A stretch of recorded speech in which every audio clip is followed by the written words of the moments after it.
पुंडलिकवरदार विठ्ठल श्री ज्ञानदेव तुकाराम, पंढरीनाथ भगवान की जय, माऊली ज्ञानेश्वर महाराज की जय, जगद्गुरु तुकाराम महाराज की जय, सद्गुरुनाथ भगवान की जय। हरि ओम तत्सत।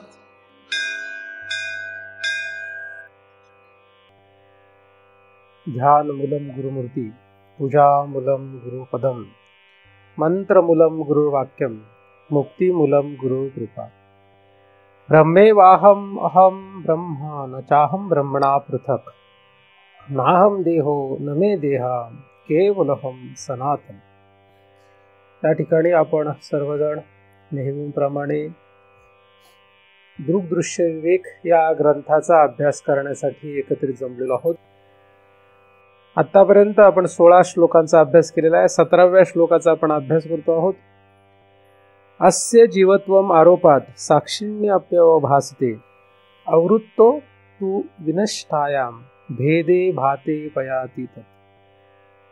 यातील पहिल्या चरणाचा आपण अभ्यास केलेला आहे। दुसऱ्या चरणाचा आपण अभ्यास करतो आहोत। दुसऱ्या चरणामध्ये जर आवरण नष्ट झालं तर सर्व भेद स्पष्ट होतात असा अभ्यास।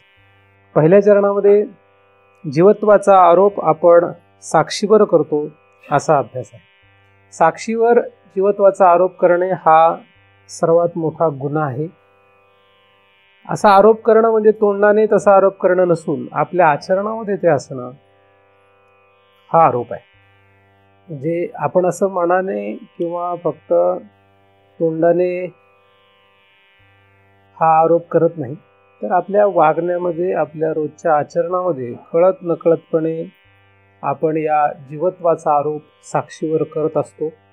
आणि हा आरोप आज नाही तर अनंत जन्मांपासून आपण हा करत आलेलो आहोत। आपण तर करतोच आहोत, अधिक बाकीचे सगळेजणही तेच करतात।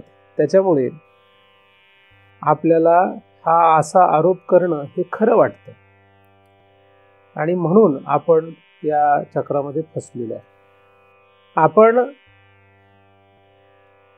स्थूल सूक्ष्म देह आणि कारण देह म्हणजे अविद्या या 3 देहांना आणि त्या 3 देहांच्या धर्मांना चिटकून बसल्यामुळे, त्यालाच आपण खरं समजत असल्यामुळे असा हा आरोप होत असतो। म्हणजे स्थूल देह किंवा त्याचे धर्म, सूक्ष्म देह किंवा त्याचे धर्म, अविद्या किंवा अविद्येशी संबंधित अविद्येचे जे काही गुणधर्म असतील, हे सगळेच आपण कळत नकळतपणे त्या साक्षीवर आरोपित करतो। आणि म्हणूनच खरं तर आपल्याला या अनंत जन्मांच्या फेऱ्यामध्ये अडकून पडावं लागलेलं आहे। जेव्हा आपण हा विषय ऐकतो, जेव्हा हा विषय आपण वाचतो, तेवढ्या पुरतच आपल्याला हे लक्षात येतं। जेव्हा हा विषय संपतो, आपण या ठिकाणाहून दूर जाऊ, तेव्हा आपोआप पुन्हा एकदा आपण त्याच आरोपित जगामध्ये आहोत। आणि म्हणून याचा खरं तर काहीही उपयोग आपल्याला होत नाही। मनुष्य देहाचा कालावधी थोडासाच आहे। 100 वर्षाचं आयुष्य जरी धरलं तरी हे असं निघून जातं, म्हणजे काहीच वेळ लागत नाही। आपल्याला लक्षातच येत नाही की किती वेळ निघून गेली, आपण म्हातारे झालो। आयुष्य संपलेलं असतं आणि इथून मागे सगळं जे काही आपण केलेलं आहे हे सगळं काळाच्या उदरात गडप झालेलं आहे। चांगलं वाईट हे सगळं काळाच्या उदरात गडप झालेलं आहे। ते सगळं संपलेलंच असलं तरी सुद्धा त्याचे संस्कार आपल्या आतमध्ये आपण छापून ठेवलेले आहेत। त्यामुळे पुढील जन्मांची तयारी आपण करून बसलेलो आहोत। पण या जन्मामध्ये आपल्या हातात त्यातलं काही राहिलेलं नाही, ते सगळं आपण सोडून दिलेलं आहे। म्हणून उरलेल्या आयुष्यामध्ये मरण येण्याच्या आतमध्ये आपण या गोष्टींवर नक्कीच विचार करायला पाहिजे की प्रत्येक क्षण हा आपल्याला विचार करण्यासारखा आहे। प्रत्येक क्षणाला आपण हा विचार करायला पाहिजे की आपली नक्की चूक काय झालेली आहे. व्यवहारामध्ये जी चूक असते ती आणि परमार्थात जी चूक असते ती, यात फार मोठा फरक आहे. व्यवहारात ज्याला आपण चुका म्हणतो त्या आणि परमार्थामध्ये ज्याला चूक म्हणतात ती फार वेगळी आहे.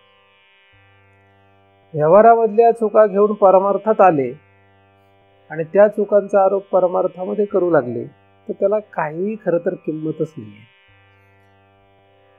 व्यवहारामध्ये आपण चूक कशाला म्हणतो आणि परमार्थात चूक कशाला म्हणतो हे आपल्याला लक्षात घेतलं पाहिजे. व्यवहारामध्ये एकमेकांच्या वागण्यामध्ये असंख्य चुका आपल्याला आढळतात. आपण आपल्या चुका कबूल करत नाही, दुसऱ्याच्या चुका आपण दाखवून देतो. दुसरा त्याच्या स्वतःच्या चुका कबूल करत नाही, आपल्या चुका दाखवून देतो. असं जगणं आपलं जन्माला आल्यापासून मरेपर्यंत चालतं. त्यातल्या ज्या चुका आपल्याला लक्षात येतात की आपण हे करतो ही चूक आहे, ती आपण सुधारण्याचा प्रयत्न करतो किंवा करत नाही. त्या चुका दुरुस्त करण्याचा प्रयत्न करतो किंवा करत नाही. असं व्यवहारामध्ये आढळत राहतं. माणसं फक्त अख्खा जन्म स्वतःच्या चुका लपवण्यामध्ये आणि दुसऱ्याच्या चुका दाखवण्यामध्ये आयुष्य घालवतात आणि याच्यातच गुरफटून जातात. त्यामुळे या प्रश्नांवर विचार करण्यासाठी खरं तर कोणाकडेही वेळ नाही आहे. आपल्या सोबत राहणारी माणसं, आपल्या सोबत राहणारे लोक, जवळचे, थोडे दूरचे, लांबचे, अशा अनेक लोकांविषयी आपण हाच विचार करत करत करत मारणार आहोत. इथेच आपलं आयुष्य संपून जातं. त्यामुळे हा विचार करण्यासाठी आपल्याकडे वेळ नाही. खरं तर या भानगडीत आपण पडूच नाही की काय चूक आहे आणि काय बरोबर आहे. दुसऱ्याच्या चुका काय, आपल्या चुका काय, दुसऱ्याचं बरोबर काय, आपलं बरोबर काय, याचा विचार करण्याच्या भानगडीत खरं तर पडू नये. परंतु धर्मशास्त्र हे मात्र या विषयावर फार उत्कृष्टपणे बोलतं आणि माणसं परमार्थ करायला लागली की धर्मशास्त्राकडे वळतात. धर्मशास्त्रामध्ये सांगण्यात आलेल्या असंख्य चूक बरोबर गोष्टींचा विचार करत राहतात. शुभ अशुभ, पाप पुण्य अशा असंख्य गोष्टींचा विचार करत राहतात आणि त्याच्यामध्ये पुन्हा एकदा गुरफटून जातात. म्हणजे व्यवहार असो किंवा परमार्थ असो, दोन्ही ठिकाणी माणसं गुरफटून पडलेली आहेत. त्यामुळे त्याच्या पुढे विचार करणं खरं तर अशक्य होऊन बसलंय. एक तर व्यवहारामध्ये गुंतलेलो आहोत आणि दुसरी गोष्ट परमार्थामध्ये आलो तर परमार्थामध्ये सुद्धा तेच आहे. त्यामुळे तिथे दोन्हीकडेही मनुष्य जीव गुंतून घेतलेला आहे. आता त्यात जर त्याने अजून इथे येऊन कुठे वेदांत शिकायला सुरुवात केली तर पुन्हा त्याची मनस्थिती तर फारच भयानक होणार आहे. कारण जेव्हा मनुष्य व्यवहारातून परमार्थात येतो आणि धर्मशास्त्र पाहतो तेव्हा तो इतका अस्वस्थ होऊन जातो, अशांत होऊन जातो. कारण की त्याला हे लक्षात येतं की आपण अत्यंत वाईट माणूस आहोत, आपण अत्यंत पापी आहोत, आपण अत्यंत नालायक आहोत. बरंच काय काय काय काय त्याला लक्षात यायला लागतं आणि तो इतका अस्वस्थ होऊन जातो. आतून एकदम भेदरलेला राहतो, कायम घाबरलेला राहतो. आतमध्ये त्याला कायम काय असतं, कायम टेन्शन असतं, तिच्यात कायम द्विधा मनस्थिती असते, द्वंद्व. जन्माला आल्यापासून मरेपर्यंत जर एखाद्याने परमार्थ केला तर या द्वंद्वामध्ये तो फार बधीर होऊन जातो. त्याला कळतच नाही काय चाललंय आणि काय नाही चाललं. कारण त्याच्यापुढे व्यवहारही असतो, त्याच्यापुढे परमार्थही असतो. त्याला व्यवहारही करायचा असतो, परमार्थही करायचा असतो. परमार्थामधले असंख्य गणितं असतात. परमार्थामध्ये अनेक पाप पुण्य शुभ अशुभाचा खेळ असतो आणि व्यवहारातही हा खेळ चालूच असतो. त्याच्यामुळे या ठिकाणी करायचंय काय नक्की हा मोठा प्रश्न निर्माण होतो. अशांत स्थिती असते. माणसं म्हणतात हे लोक परमार्थ करतायत, पण हे सगळे परमार्थ जरी करीत असले तरी अशांत अस्थिर असतात. अशी परिस्थिती जगामध्ये सर्वत्र आहे. म्हणजे परमार्थ करायचं म्हटला तरी सुद्धा असं भयानक परिस्थिती आहे. व्यवहार करायचा म्हटला तर त्याच्यापेक्षा भयानक परिस्थिती. अशा इतक्या वाईट परिस्थितीमध्ये आपण सगळेजण आहोत. आणि अशामध्ये पुन्हा जर एखाद्याने वेदांत ऐकला तर काय होणार, मग त्याच्यात अजून द्विधा मनस्थितीची वाढली. म्हणजे आधी व्यवहारामध्ये हे बरोबर का चूक हा प्रश्नच होता. तो प्रश्न निर्माण काय झाला, आपण एकटे असतो तो प्रश्नच नव्हता. आपण जेव्हा काहीतरी करतो तेव्हा 10 लोक आपल्याला ऐकवणारे आहेत. आपण काही नाही म्हटलं तरी आपल्याकडे लक्ष देणारे 100 लोक आहेत. आपण काहीच म्हणायचं नाही, आपण फक्त काहीतरी केलं की आपल्याकडे पाहायला लोक किती आहेत, हजारो माणसं आपल्याकडे पाहायला तयार आहेत. नुसते पाहणार आहेत काय नाही, आपल्याला शिकवणार पण आहे. असं करू नका, तसं करा, हे करू नका, ते करू नका, हे करा, ते करा, असं बरेच सगळेच आपल्याला शिकवत राहणार आहेत. त्यामुळे हा जो गोंधळ उडून गेलेला आहे तो काही थांबेल का नाही शंकाच आहे. धर्मशास्त्रातला गोंधळ, व्यवहारातला गोंधळ. आणि आता आलो वेदांतामध्ये, मग वेदांतामध्ये पुन्हा गोंधळ. मग असं करू का तसं करू, वेदांत म्हणतं असं, धर्मशास्त्र म्हणतं असं, आणि अधिक व्यवहार आपला असा शिकवतो. म्हणजे करणार अशा मोठ्या भानगडीत आपण करतो पडलेलो आहोत. त्यामुळे जो एखादा फक्त व्यवहारात असतो तो फार मजेत असतो, त्याला काही तशी काळजी नसते. फक्त व्यवहारात असला तर रडतो, तो पण रडतो, रडणारे सगळेच आहेत. नुसता व्यवहारात असला तोही रडतो, पण जेव्हा तो व्यवहार करत असतो मस्त मजेत असतो. पण तो एकदा का परमार्थात आला की मग त्याची अडचण सुरू होते, मग द्विधा मनस्थिती वाढत जाते. जसं परमार्थ आपण जातो तसं अत्यंत द्विधा मनस्थिती होत जाते. हे बरोबर चूक, बरोबर चूक, बरोबर चूक, चांगलं वाईट, चांगलं वाईट, असा गोंधळ उडून जातो. आणि मग काय खरं काय खोटं या निकालामध्ये आयुष्य जातं. काही मनुष्य डगमगतात, काही माघारी सरकतात, काही पुढे जाण्याचा प्रयत्न करतात, काही मध्येच मरतात. काय होईल हे सांगताच येत नाही, अशी परिस्थिती या जगामध्ये आहे. आणि अशा परिस्थितीमध्ये आपल्याला हा परमार्थ करायचा आहे म्हणजे फारच कठीण काम आहे. ठीक आहे, फारच अवघड गोष्ट आहे. वेदांत हेच त्याच्यावर एक उत्तर आहे. वेदांताचाच अभ्यास रात्रंदिवस पुन्हा पुन्हा करत राहिल्यानेच या सगळ्या प्रश्नांची उत्तरं मिळतील. वेदांत हा एकमेव विषय असा आहे की ज्या ठिकाणी या सगळ्याची उत्तर आहेत. परंतु वेदांत ऐकणारे, वेदांत सांगणारे, वेदांत अनुभवात ठेवणारे, वेदांताप्रमाणे आचरण करणारे यांची संख्या जगामध्ये कमी आहे. आणि म्हणून या व्यवहारामध्ये किंवा धर्मशास्त्रामध्ये परमार्थ करणाऱ्यांची संख्या जास्त असल्यामुळे अशा लोकांच्या सोबत राहून हे करणं म्हणजे फार मोठं दिव्य आहे. आपल्याला वेदांत म्हणजे फार मोठं काही करणे नाही आहे, वेदांतामध्ये फार कमी करणे आहे, फार छोटंसंच काम आहे आपल्याकडे. पण ज्यांच्यात राहून हे करायचंय त्यांच्यामुळे काय ते अवघड आहे. जसं एखादा दिवा, ज्याला तेल आहे, ज्याला वात आहे आणि दिवा छान आहे एकदम, तुमच्याकडे आगपेटी पण आहे, तर तो दिवा चेतवणं फार सोपं आहे. पण जर वाऱ्यामध्ये तो दिवा लावायला सांगितला तर मात्र अवघड आहे, नाही का? तुम्हाला जर म्हटलं हा दिवा इथे घरामध्ये लावा तर लावता येईल लगेच, 1 सेकंदात लावतो. तो किती वेळ लागतोय? तेल आहे, वात आहे, आगपेटी आहे, 1 सेकंदाचं काम आहे. पण आता वारा आहे, इकडून वारा येतो, तिकडून वारा येतोय, कधी असा येतोय, कधी तसा येतोय, करणार काय? आता तुम्ही म्हटले एकाच साईडने वारा येतो तर ठीक आहे, तुम्ही त्या साईडला काहीतरी आडोसा कराल आणि दिवा लावून टाकाल. पण कधी इकडून येतो, कधी इकडून, 10 दिशाहून कुठल्या वारा येईल हे सांगू शकत नाही. मग काय करणार? अशी अडचण. तर परमार्थ म्हणजे असंच आहे. आपल्या आतमध्ये असलेला जो दिवा आहे तो चेतवायचा जर ठरवला तर वेदांत हे त्याला सगळ्यात सोपं उत्तर आहे. पण होतंय काय, कधी वारा कुठून येईल आणि आपल्याला कसा कुठे नेईल हे काही सांगू शकत नाही. म्हणून हा आपला दिवा चेतत नाही, विजलेलाच राहतो. बघूया आता काय होतंय. आपल्याला प्रयत्नपूर्वक या सगळ्यातून उत्तर शोधायची आहे. सगळ्यात मोठा अपराध, साक्षीवर जीवत्वाचा आरोप. आज केलाय का? आज केला असता तर लगेच दुरुस्त करता आलं असतं, आज नव्हे. त्यामुळे आता ऐकलं म्हणजे लगेच दुरुस्त झाला काय? नाही.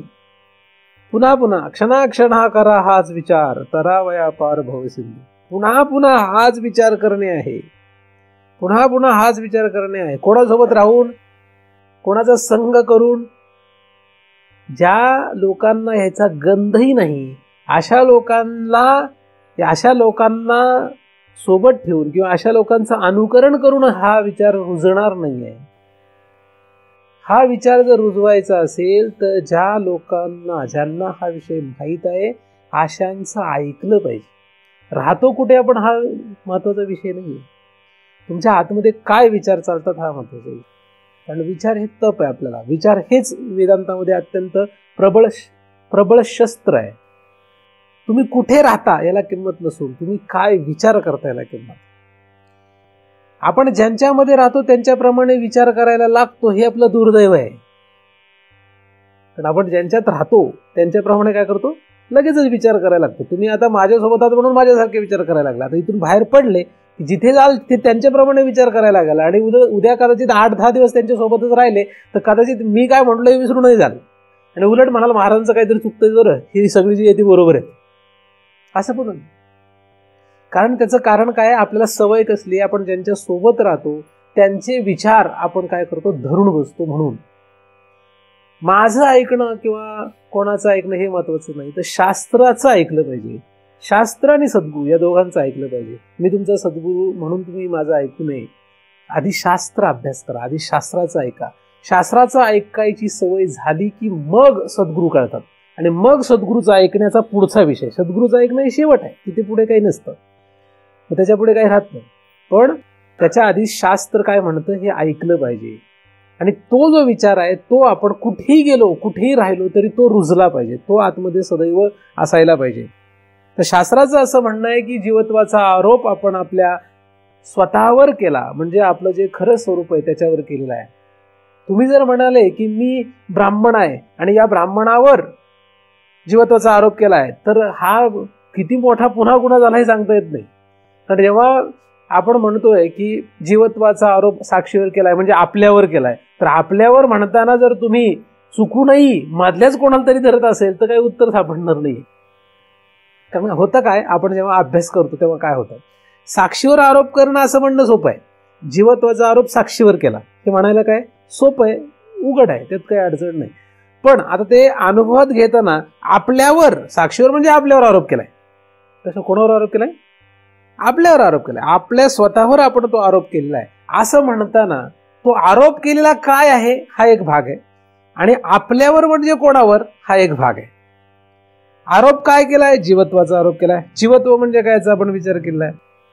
आपल्यावर या शब्दाचा विचार करताना आपल्यावर म्हणजे साक्षीवर आहे. मग हा साक्षी म्हणजे आपण म्हणजे कोण आहोत याचा आपल्याला विचार नक्की नसतो, आणि तिथे पुन्हा फसगत होते.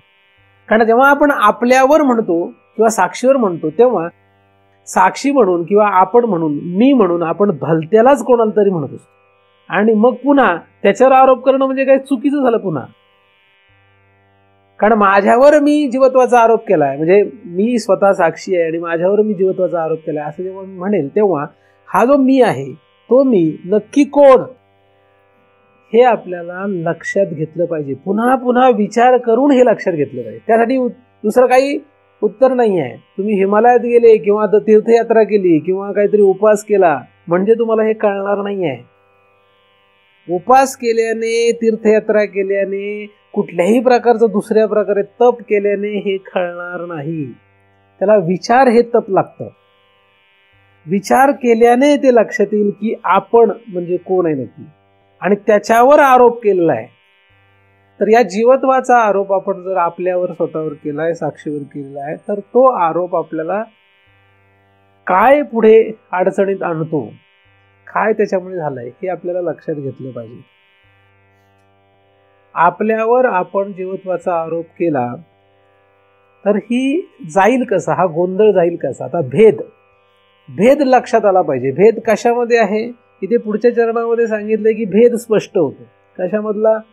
आपल्यामधला आणि जीवत्वामधला भेद स्पष्ट होतो. भेद कशातला लक्षात आला पाहिजे? एक आरोपित वस्तू आहे आणि एक अधिष्ठान आहे. आरोप एक आहे आणि ज्याच्यावर आरोप केलाय ते एक आहे. आरोप ज्याच्यावर केला तो साक्षी आहे, आणि काय आरोप केलाय तर जीवत्व हा आरोप केलेला आहे. त्यामुळे ह्या दोन वेगवेगळ्या गोष्टी आहेत. जसं रज्जू एक आहे आणि सर्प एक आहे. रज्जूवर सर्पाचा आरोप आहे, मग सर्प आणि रज्जू यातला भेद लक्षात आला पाहिजे. या दोघांमधला फरक, भेद म्हणजे फरक लक्षात आला पाहिजे. ते दोन एक आहेत का वेगळे आहेत? म्हणजे रज्जू आहे का सर्प आहे का दोन्ही पण आहे? किती आहेत? एक आहे का दोन का तीन आहे? बरं, तुम्ही आणि देव एक आहेत का दोन आहेत? आपण आणि देव, असे अख्ख्या जगाला काय वाटतं, आपण आणि देव एक का दोन आहेत? दोन आहेत. म्हणजे रज्जू आणि सर्प हा जगातला सगळ्यात मोठा भ्रम आहे. आणि ते तुम्ही काहीही करा, वेदांत पाठ करा, नाही तर काही करा, सोडणारच नाही. किती मोठमोठे वेदांती आहेत अभ्यास करणार, ते सुद्धा हेच समजतात की मी आणि देव असे काय दोन आहेत. हाच जगातला मोठा भ्रम आहे. मी आणि तो भिन्न आहे. मग एखादा जर म्हटला मी आणि ते एकच आहे तर होईल का? नाही, हा सिद्धांत आहे, तिथे जायचंय आपल्याला. ते तू आहेस. तत्त्वम असि. इथपर्यंत जायचंय, पण जाणार कधी? मग नुसतं जायचं जायचं जायचंय पण जातच नाही ना. एखादा म्हणा जायचं जायचं ठीक आहे हो, पण जाणार कधी? मग काही लोक म्हणतात महाराज आमची तयारी, तुम्ही आम्हाला न्या आता लगेच पटकन. हे एवढंच तुला येतंय, पण मी सांगतो ते नाही करशील तू. मी सांगतो ते साधन करशील काय? मग काय काय लोक हा सांगा काही सांगा करतोच आम्ही, काय नाही. मग ते मधली साधनं, पुढची अवघड साधनं तर जाऊ देत. त्याला जर साधारण साधन जरी सांगितलं तरी तो डगमगतो आणि पुन्हा महाराजांचं तोंडही बघत नाही. इतकी भयानक परिस्थिती आहे. बोलायला काही कोणी काय बोलतो? हा काय भाजीपाला नाहीये. 10 रुपये दिले आणि लगेच विकत आणलं, लगेच कालवण केलं खाल्लं, असला काही प्रकार नाही. हा अनंत जन्मांचा खेळ आहे. मग एखादा म्हणाला तुम्हाला माहिती आहे काय, तू दुसऱ्या महाराजाकडे जा, असे काही गरजेचं नाही ना. आपण ह्याच महाराजांकडे राहावं असं काय आपलं स्टॅम्प मारलाय का आपण? असं काहीच गरजेचं नसतं. पण एकदा ठरलं की ह्या महाराजांमुळे आपल्याला कळणार, असं आपल्याला कळलं पाहिजे. तुम्ही ठरवायचे ते तुमच्या हातात आहे की या महाराजांमुळे आपल्याला कळणारच आहे. मग कळणारच म्हणले की मग महाराज म्हणेल ते या शास्त्रातून कळणारच आहे, मग हे शास्त्र म्हणेल ते ऐकलंच पाहिजे. नाहीतर मग उपयोग नाही. तेवढी श्रद्धाच लागते आपल्याला. तर गुन्हा काय?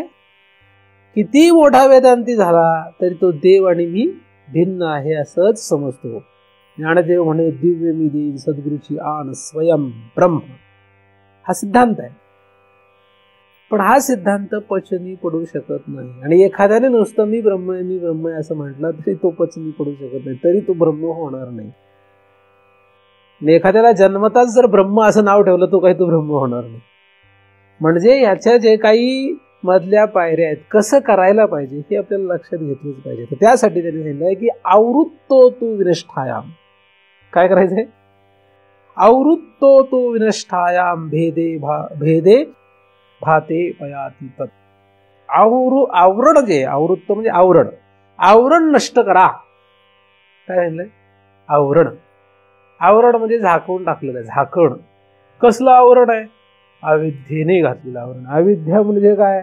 अविद्या म्हणजे आपणच आपल्याला ओळखत नाही असा भ्रम.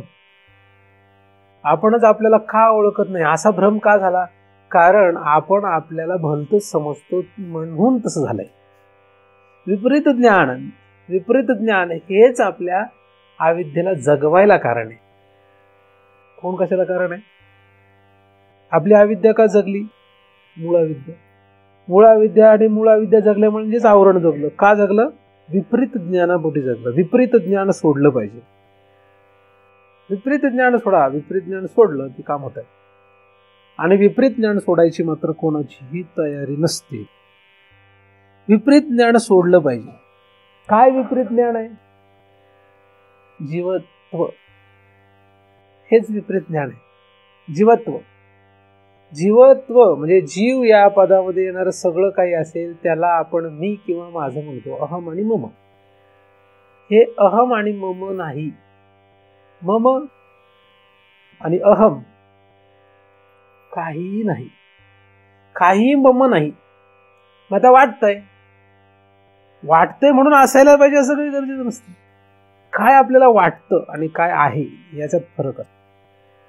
आपल्याला जरी वाटत असलं हे मम आहे तरी सुद्धा ते मम नाही हे आपणच आपल्याला शिकवत राहिलं पाहिजे. हे शरीर मी वापरतो म्हणून हे माझं आहे असं जरी मला वाटत असलं तरी सुद्धा मला शिकवलं पाहिजे की हे शरीर माझं नाही आणि मी नाही. हे आपल्याला पुन्हा पुन्हा आपण शिकवत राहिलं पाहिजे. आपणच आपल्याला शिकवत राहिलं पाहिजे.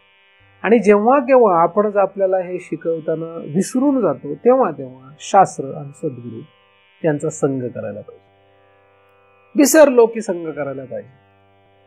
विसरलं की काय करायला पाहिजे? संग करायला. प्रत्येक क्षणाला प्रत्येक वेळेला सद्गुरू संग होऊ शकत नाही, पण शास्त्र संग होऊ शकतो. शास्त्र संग उपलब्ध आहे. शास्त्र संग करणे, सद्गुरू संग करणे, अशा 2 उपायांनी आपण पुन्हा पुन्हा आपल्याला शिकवू शकतो की हे मम जे आहे ते मम नाही आणि अहम ज्याला आपण समजतो तो अहम नाही. हे शिकवत राहणे पुन्हा पुन्हा. जसं हे शिकवत जाऊ तसं हळूहळू काय होईल? हा जो आरोप आहे तो आरोप कमी कमी होत जातो. म्हणजे आवरणच खरं तर कमी होत जात असतं. आवरण एकदम जात नाही. एकदम जाऊ शकतं का? एवढा उत्तम अधिकार प्रत्येकाचा असतोच असं नाही.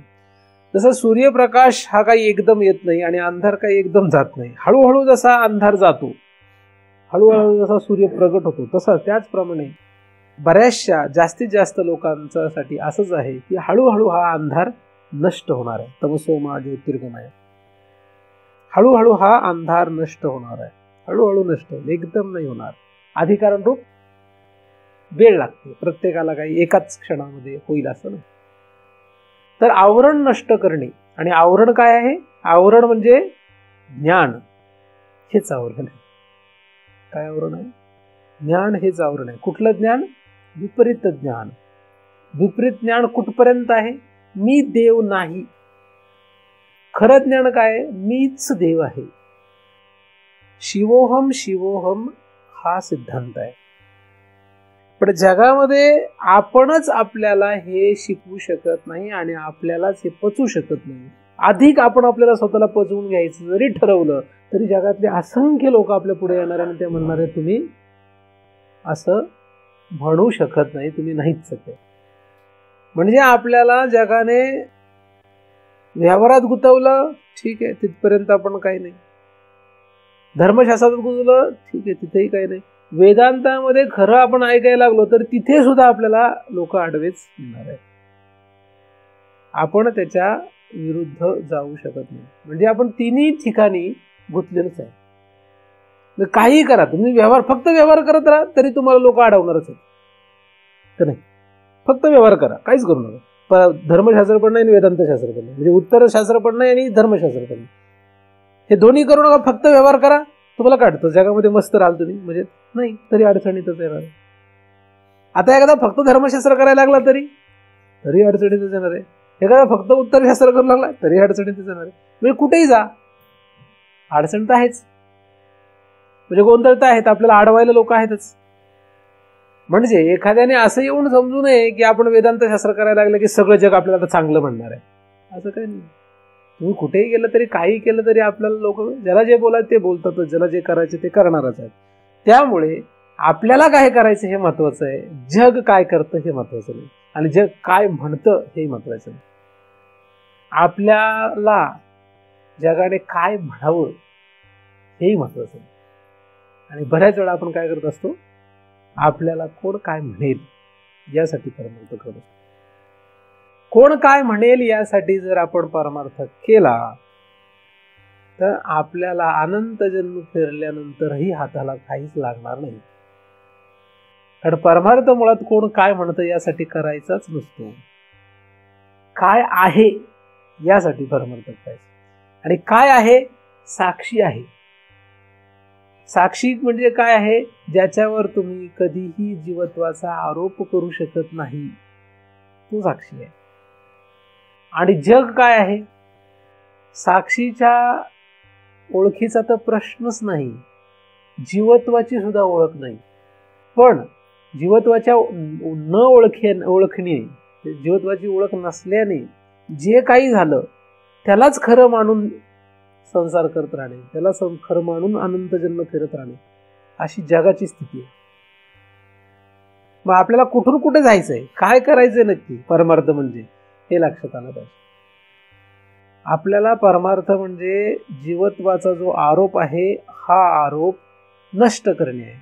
पण तो आरोप म्हणजेच भेद नष्ट करणे, पण तो आरोप आवरण नष्ट केलेले जातो. आवरण म्हणजे काय? आवरण म्हणजे ज्ञानाने निर्माण झालेलं ते आवरण, विपरीत ज्ञानाने, जीवत्वाचं जे ज्ञान आहे त्याच्यामुळे. म्हणून जीवत्वाच्या ज्ञानाच्या भानगडीत पडायचं नाही.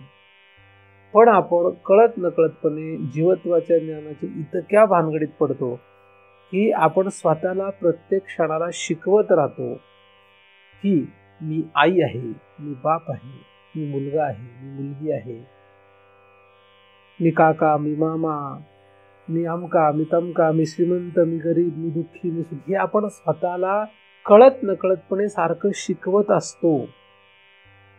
दुसऱ्याला सुद्धा आपण सदैव सांगत असतो की मी कोण आहे, मी असा आहे, मी तसा आहे.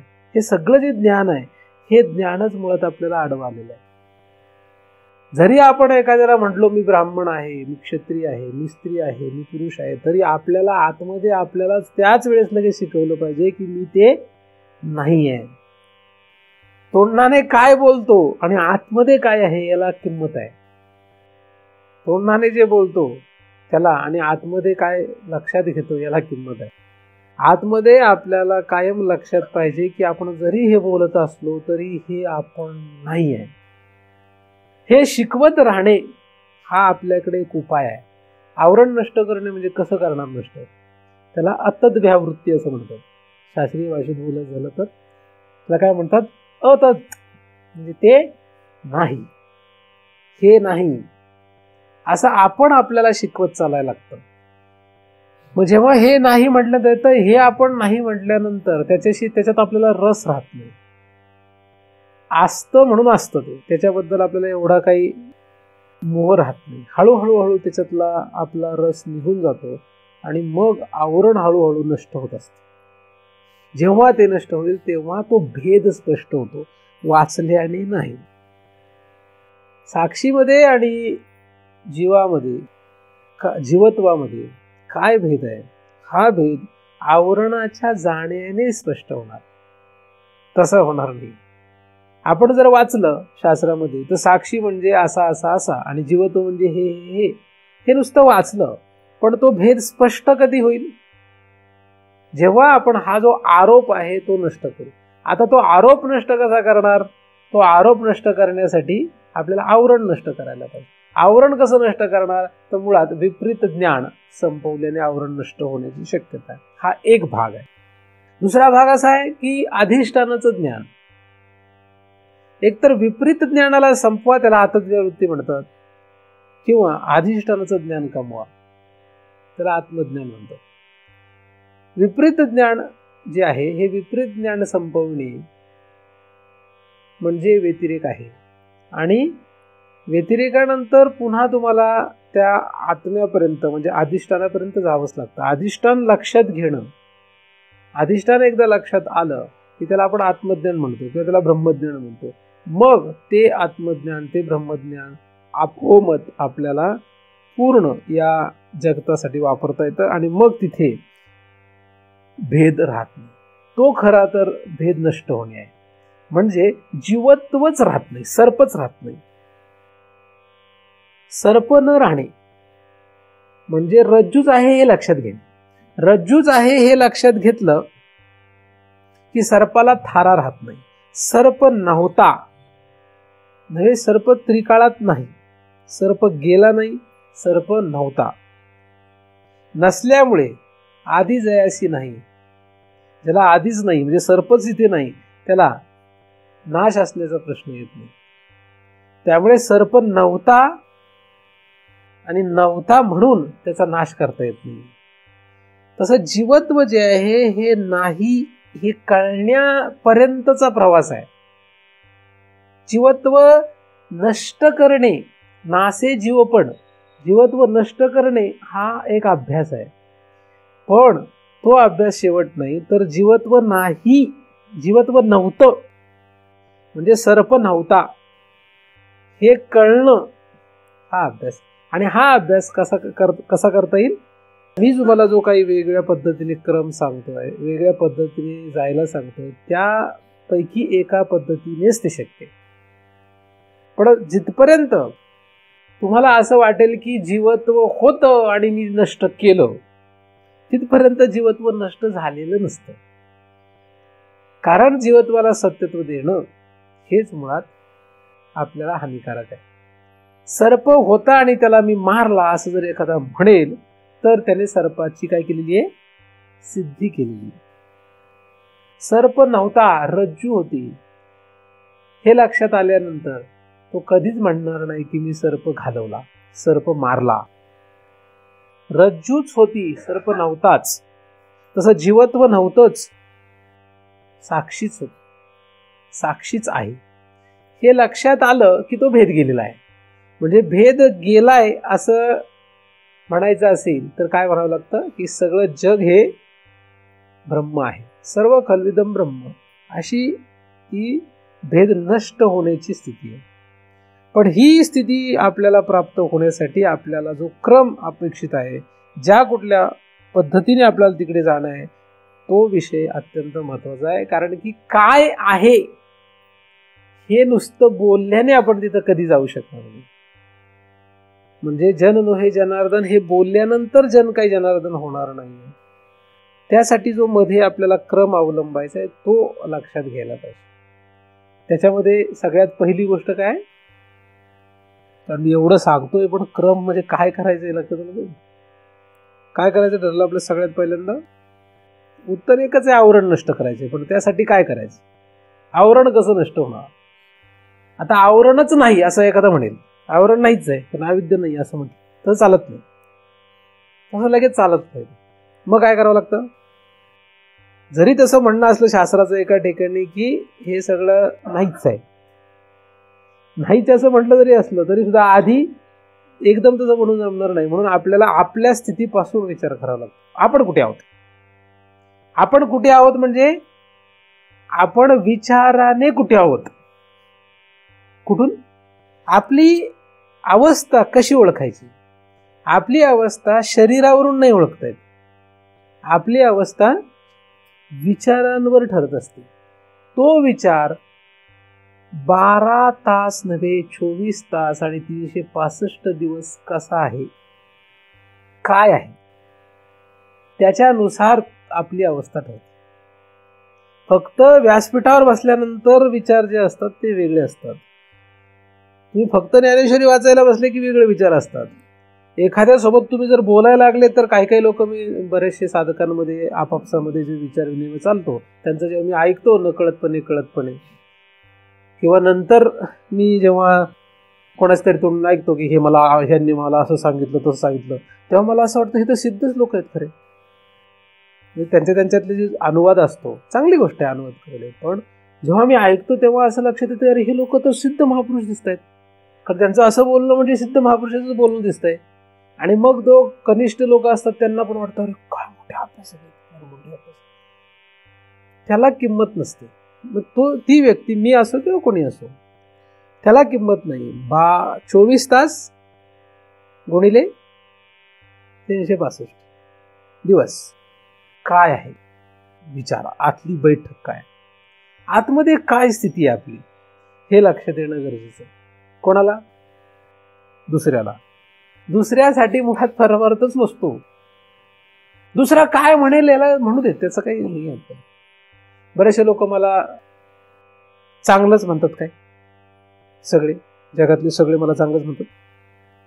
इथली आज तुम्हाला वाटतंय कुठपर्यंत चांगली म्हणतील. आता प्रश्न काढला म्हणून मला जास्त बोलावं लागलं. तुम्ही म्हणताय की इथले सगळे चांगले म्हणतात, कुठपर्यंत चांगले म्हणतील मला हे सगळे,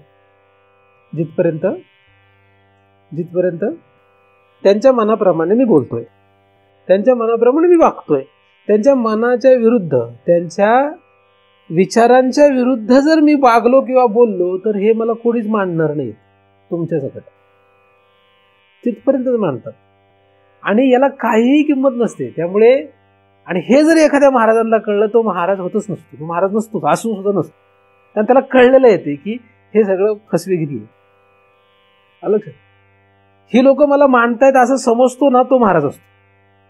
पण ज्याला कळलं हे मानतात म्हणजे फक्त त्यांचं जुळतंय आपलं जुळतंय म्हणून मानतात, नाहीतर हे आज मानतात तर उद्या दुसऱ्या क्षणाला ते मानणारच नाहीयेत. हे जर लक्षात आलं की महाराजगिरी संपते आपोमध्ये, मग महाराज असून तो महाराज राहत नाही आणि ती चांगली गोष्ट.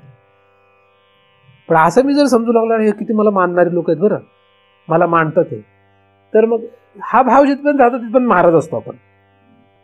आणि ज्या दिवशी लक्षात येतं की हाच मानतोय पण उद्या हाच आपल्याला लाथा घालू शकतो, हे एकदा लक्षात आलं की तो महाराज राहत नाही. म्हणजे महाराजगिरी त्याचं सगळं भूत, महाराजाचं भूत नष्ट होतं. हे मी अनुभवातून सांगतो तुम्हाला. अनंत जन्मांचा अभ्यास आहे माझा ह्याच्यावर, आहे की नाही. तर ते मानत बिनत असं काही नसतं. त्यामुळे मग दुसऱ्यांच्यासाठी करतच नाही आपण. आपण कशासाठी करतो, हे मुळात दुसऱ्यासाठी चाललेलंच नाही. दुसऱ्यासाठी जे केलं जातं त्याला काय म्हणतात, तुम्हाला मी सगळे व्याख्या आपल्या सांगितलेल्या अभ्यासामध्ये, शास्त्रातलं जाऊ दे काय लिहिलेलं असू दे. शास्त्रात मी म्हणतो त्याच्या पेक्षा वेगळं जरी लिहिलेलं असलं तरी मी शास्त्रबाह्य काहीच बोलत नाही. मी जे बोलतो ते शास्त्रात सापडेलच तुम्हाला.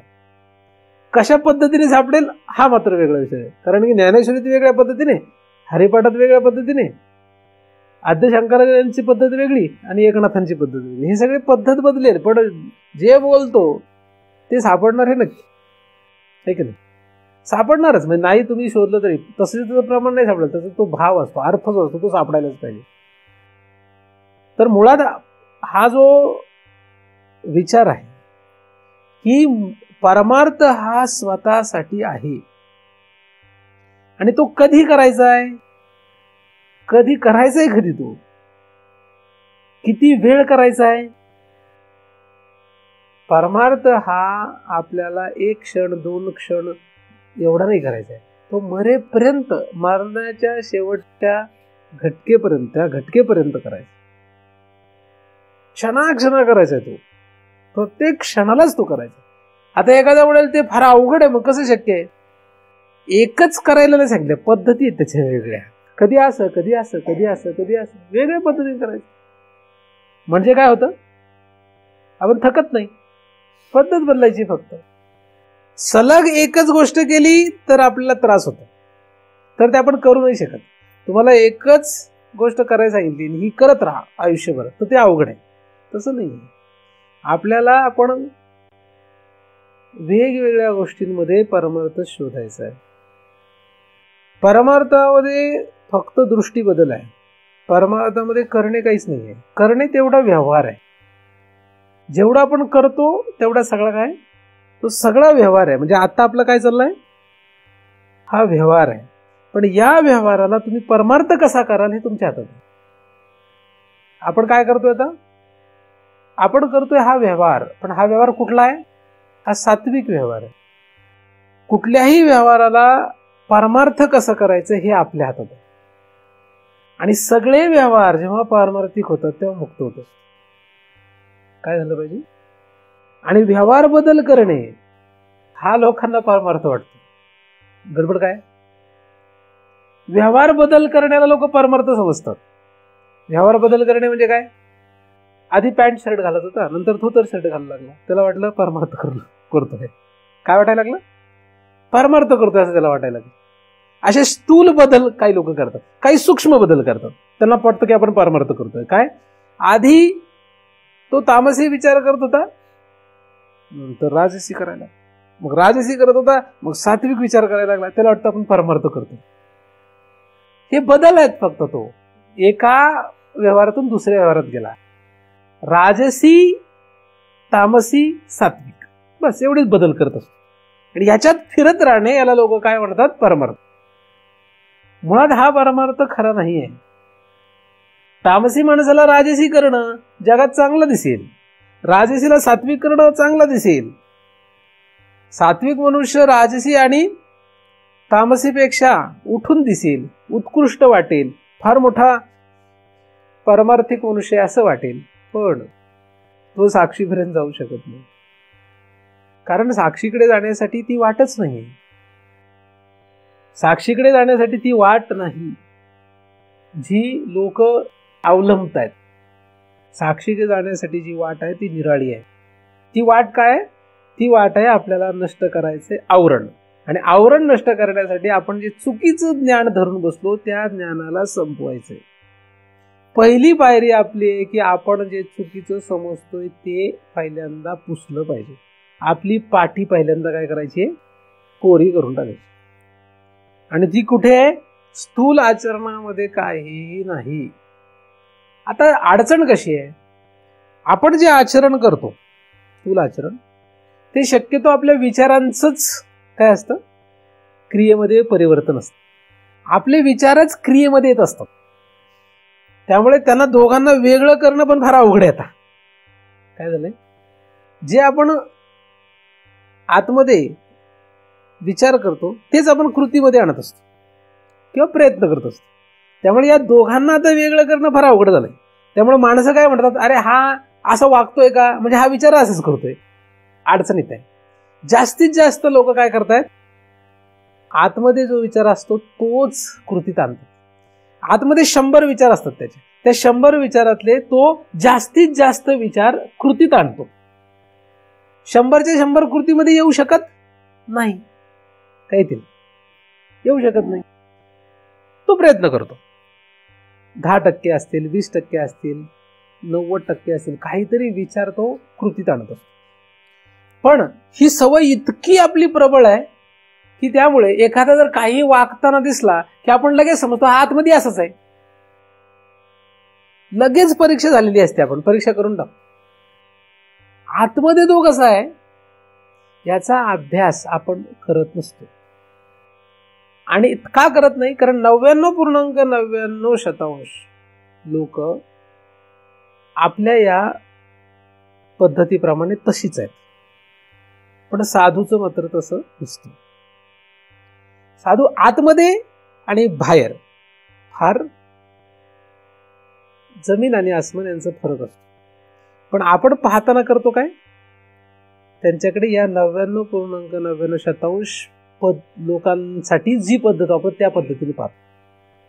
आता साधू त्याच्यापेक्षा एकदमच वेगळा असल्यामुळे तीच पद्धत, साधू ज्या पद्धतीने त्या ठिकाणी तशा अवस्थेला गेला त्या पद्धतीने आपल्याला जावं लागणार आहे. आणि मग त्याच्यासाठी पहिल्यांदा आपल्याला काय लक्षात घ्यावं लागेल? मुळात आपण आतमध्ये जो विचार करतो आणि कृतीत जे असतो यामधलाच फरक लक्षात घेतला पाहिजे. काय फरक आहे? काय फरक काय? एक, आपल्या अंतःकरणामध्ये, आपल्या चित्तामध्ये जे संस्कार आहेत त्या संस्काराप्रमाणे हे शरीर चालतंय का? आपण त्याला चालवतोय, हा फरक लक्षात घेतला.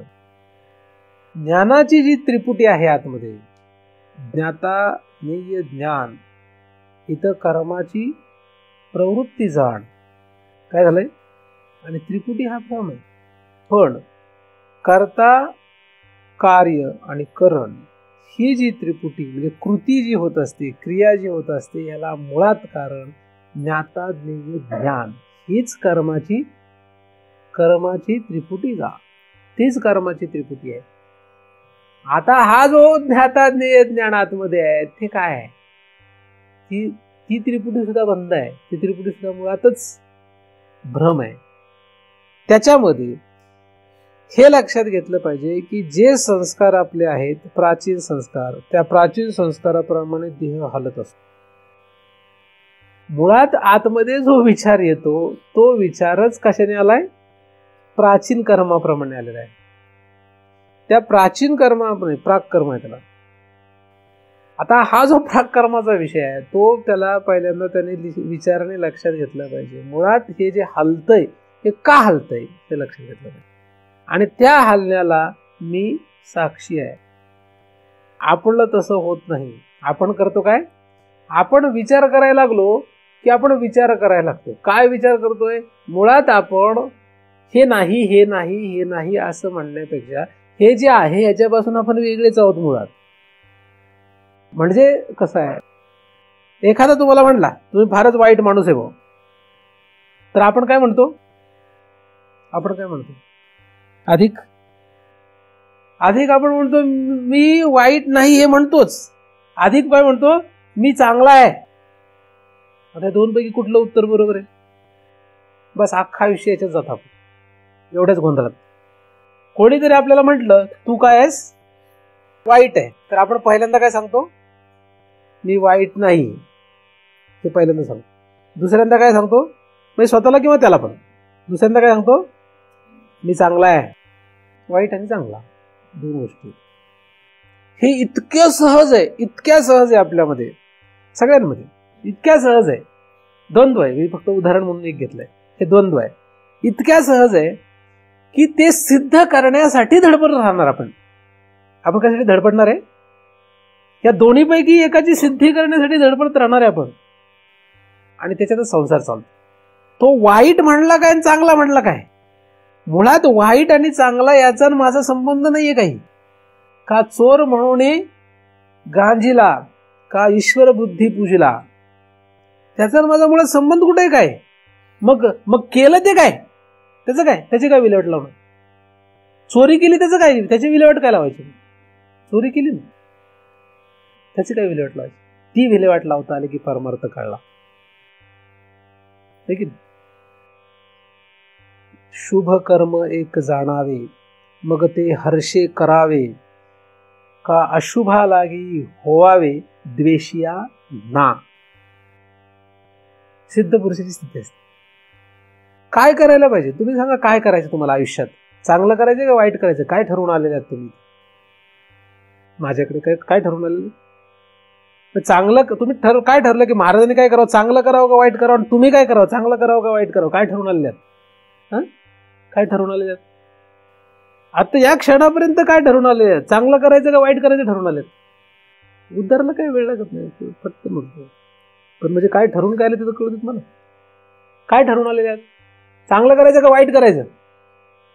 त्याच्यात पुढची काळजी. यार लोक काय म्हणतील आपल्याला? महाराजांनी आता प्रश्न विचारला, काय ठरवून काय आले ते? काय करायचं का ठरवून आलेत? चांगलं का वाईट? चांगलं. आणि वाईट? वाईटचं काय? अजिबात नाही. विचाराच्या पातळीवर सुद्धा नाही. कृती तर लावू देच. आणि असं होईल काय ते सांगता येत नाही. म्हणजे गोंधळच आहे ना. ठरवूनही उपयोग काय मग तुमचा? अरे मुळात चांगलं वाईट काही करणे न करणे हा विषय जिथे नाही, ते का होतंय हे शोधणे जिथे विषय, तो वेदांत आहे. पण लोकांना हे कळत नाही आणि वेदांत ऐकतात, खूप वेदांत ऐकतात आणि खूप काय काय काय काय काय काय काय करतात, अभ्यास करतात. पण काय नक्की आहे याच्यामध्ये हेच कळत नाही. मग कृती कशी असते? जशी ज्ञान असतात मध्ये, जसा विचार असतो तो कसा असतो? कुठून येतो? कुठून येतो? कुठून येतो? कुठून तो? चित्त ठिकाण आहे त्याचं. तो कुठून आला? पण तिथे पूर्व प्राचीन संस्कार शेषे गणित आहे ते, तिथून आलंय ते. मग तिथून आलंय ना, मग आपण काय करतो आता? आपल्याला काय करायचंय आता? आतापर्यंत कर्तृत्व घेतलं त्याचं. कशाचं? एक तर चांगल्याचं, वाईटच. आता सोडा. आधी पहिल्यांदा विचाराच्या पातळीवर सोडा. कारण पहिल्यांदा विचार असतो, पहिल्यांदा चित्तातून संस्कार बाहेर आला, चांगला किंवा वाईट, की त्याला पहिल्या विचाराने आपण अहम धरत असतो आणि मग कृतीत येतं आणि मग कृतीत पुन्हा अहम धरत असतो. अशा दोन पातळी. विचाराच्या पातळीला पहिल्यांदा त्या प्राचीन संस्कार शेषाला लक्षात घेतलं पाहिजे, चांगलं आणि वाईट.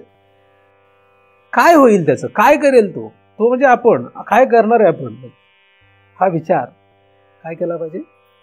हे ज्ञान आहे बरं, जे आपल्याला संपवायचं. हे विपरीत ज्ञान आहे. हे काय? हे चांगलं ज्ञान नाहीये. साक्षीचं ज्ञान तर लांब आहे फार. तो विषयच मी सांगत नाहीये.